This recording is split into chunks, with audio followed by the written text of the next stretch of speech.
但年的春天就是这奶枝草青菇啊过冬了后要开始生卵的时阵咯。这种草青菇啊主要避伫咧奶枝树甲龙眼树。彰化县山脚路这带是奶枝甲龙眼重要的产区，这农民也加强巡视甲防治，避免这草青菇啊灾情搁再夹起来。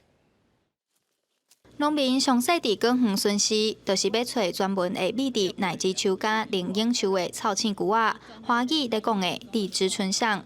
当年春天就是这种草青菇啊被生炭的时阵。真好炭，伊一皮14粒，你若愈出，可要这个卵若放14粒的只吼，出来爱卖飞咧吼，会加这会花果，会甲输加花果。啊，咱人惊伊的肉，伊无喙袂共加。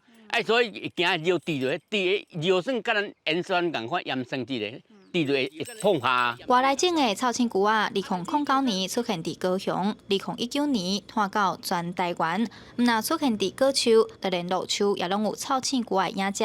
为着消灭草青菇啊，农业部为2019年开始执行全国整合防治计划，为即马开始到3月初7，是中部地区的共同化学防治期。咱是希望讲化学药剂喷施啊，得喷啊，会使做到一个讲，大家拢同齐去摕到药啊，同齐伫这个阶段做阵去喷安尼。旧年嘛是免费送农民这种药啊，安尼去做防治，所以就达到讲有史以来防治的这个状况是上好的一年。 彰化县政府表示，这几年草青菇啊疫情已经有控制掉，但是春天是草青菇啊过冬线开始进行的时阵，呼吁农民爱加强高园的自主管理，做好防治工作。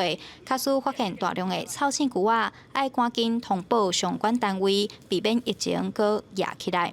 记者杨淑晴，彰化报道。